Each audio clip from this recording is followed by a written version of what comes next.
अस्सलामुअलैकुम दोस्तों, उम्मीद करता हूँ आप सब खैरियत से होंगे। दोस्तों, आज की इस वीडियो में हम बात करने जा रहे हैं 20वीं सदी के सबसे कामयाब साइंसदान एल्बर्ट आइंस्टाइन के बारे में।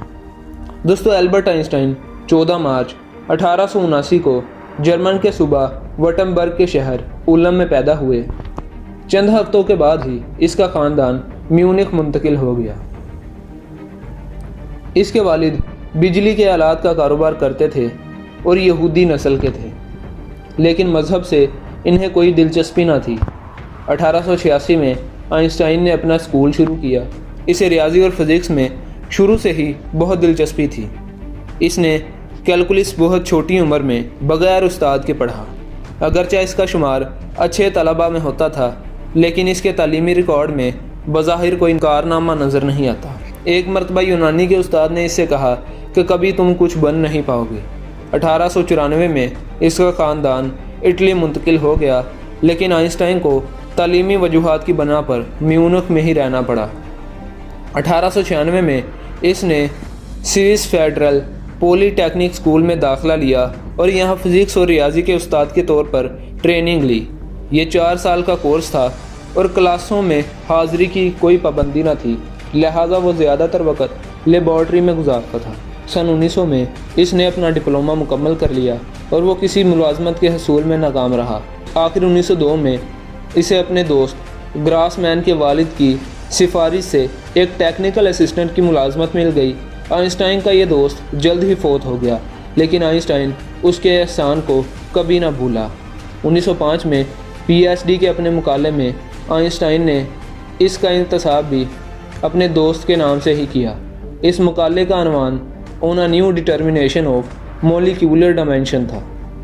आइंस्टाइन ने इजादात के दफ्तर में 1905 तक मुलाजमत की। 1905 में जर्मनी के मशहूर साइंसी जरीदे एनालन में इसके 3 मुकाले भी शाया हुए। 1908 में इसने एक मुकाला बर्न यूनिवर्सिटी को भिजवाया, जिस पर इसे वहाँ लेक्चरशिप मिल गई। यहीं से आइंस्टाइन की शोहरत का आगाज़ हुआ और वह एक बड़े मुफक्कर साइंसदान के तौर पर पहचाने जाने लगी। फिर इसे प्राग यूनिवर्सिटी और स्विस फेडरल इंस्टीट्यूट में प्रोफेसरशिप मिल गई। 1914 में बर्लिन में प्रोफेसर के तौर पर आइंस्टाइन को भी बुलाया गया और साथ ही पर्यन अकेडमी ऑफ साइंसेस में रिसर्च पोजीशन और यूनिवर्सिटी ऑफ बर्लिन में आइंस्टाइन को चेयरमैनशिप मिल गई। 1919 में जब बरतानिया में सूरज ग्रहण लगा तो आइंस्टाइन की नज़रिया शकल के बारे में एक पेशगोई दुरुस्त साबित हुई और ये पेशगोई इसकी शोहरत को 4 चांद लगा गई। 1922 में इसे फ़ोटो इलेक्ट्रिक के मुतल्लिक काम करने में नोबल प्राइज़ भी मिला। जब 1933 में जर्मनी में नाज़ी हुकूमत बरसरे इक़्तिदार आई तो इसने आते ही आइंस्टाइन के घर की तलाशी ली। चनाचा आइंस्टाइन, जो दिसंबर 1932 से अमेरिका के दौरा के लिए गया था, वो वापस जर्मनी न आया और फिर वफ़ात तक अमेरिका में ही मुकीम रहा। इसके वफ़ात 18 अप्रैल 1955 को शाम 4 बजे न्यू जर्सी अमेरिका में हुई।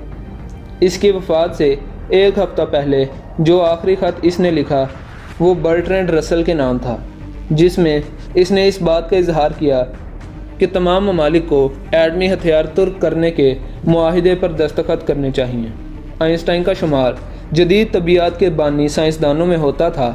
इसने फ़िज़िक्स में नए तसव्वुरात की बुनियाद रखी। इसके मशहूर तहकीकी कामों में ख़ुसूसी नज़रिया इज़ाफ़ियत, अमूमी नज़रिया इज़ाफ़ियत, बर्निंग मोशन और तबीयत का इर्तिका शामिल हैं, जबकि इसने गैर साइंसी मौज़ूआत पर भी कलम उठाया, जिनमें जंग क्यों, मेरा फ़लसफ़ा और out of my later years शामिल हैं। डॉक्टर अब्दुल सलाम साहब ने अपने 5 माह की मुख्तसर मदद में अपना पीएचडी का काम मुकम्मल करके आलमगीर शोहरत हासिल की तो उनका ये मुकाला डायसन के पास महाराना जांच परख के लिए अमेरिका भिजवाया गया। आइंस्टाइन उन दिनों अमेरिका में वकूफ़ वज़ीर थे। इस वक्त इनकी उम्र 72 साल थी। डॉक्टर साहब इनकी मुलाकात का जिक्र इस तरह करते हैं कि वो थोड़ी देर के लिए इंस्टीट्यूट में आते थे। हम इनके मकान के बाहर खड़े हो जाते थे। जब वो अपने घर से बाहर आते थे तो हम इन्हें इंस्टीट्यूट तक ले जाते थे, फिर कुछ देर के बाद इन्हें घर वापस ले जाते। एक मरतबा जब हम इनके मकान के बाहर खड़े थे تو انہوں نے میری طرف دیکھ کر پوچھا کہ تم کیا کرتے ہو؟ اس پر میں نے کہا کہ میں نارملائزیشن کا کام کرتا ہوں۔ انہوں نے کہا کہ آئی ایم ناٹ انٹرسٹڈ۔ پھر انہوں نے مجھ سے دریافت کیا کہ کیا تمہیں کشش ثقل اور برقی مقناطیسی قوتوں کے اتحاد میں دلچسپی ہے؟ چونکہ مجھے اس وقت کوئی دلچسپی نہ تھی، اسی لیے میں خاموش کھڑا رہا۔ پھر انہوں نے ہمیں اپنی تھیوری کے بارے میں آدھے گھنٹے تک لیکچر دیا، جسے ہم خاموشی سے سنتے رہے۔ اس نے کبھی راحت و آرام کو زندگی کا مقصد نہیں بنایا۔ اسے مال و دولت اکٹھا کرنے سے جوانی سے ہی نفرت تھی۔ وہ اپنے آپ کو کسی ملک کا باشندہ نہیں سمجھتے تھے، اور نہ ہی اس نے کبھی گہرے انسانی رشتوں کو زیادہ اہمیت دی۔ وہ زیادہ عرصہ اکیلے ہی رہے۔ ان کی پہلی شادی 1903 میں ہوئی اور 1919 میں طلاق ہوئی۔ اس کی شادی سے اس کے 2 بیٹے تھے، جن میں سے ایک بچپن میں ہی ذہنی طور پر معذور ہو گیا، جبکہ دوسرا بیٹا انجینئر تھا۔ ایک بہت اہم لمحہ جو آئنسٹائن کی زندگی میں آیا وہ اسرائیل کی طرف سے صدارت کے عہدے کی پیشکش تھی۔ 1952 میں اسرائیل کے پہلے صدر کی وفات ہوئی۔ وہاں حکومت نے فیصلہ کیا کہ دوسرے صدر کے لیے آئنسٹائن کو پیش کیا جائے، لیکن آئنسٹائن نے اس پیشکش کو مسترد کر دیا۔ دوستو، آپ بھی اپنی رائے کا اظہار کمنٹ سیکشن میں لازمی کریں۔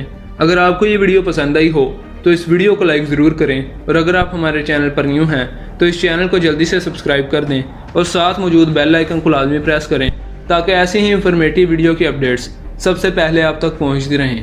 ملتے ہیں ایک نئے ویڈیو کے ساتھ، تب تک کے لیے اللہ حافظ۔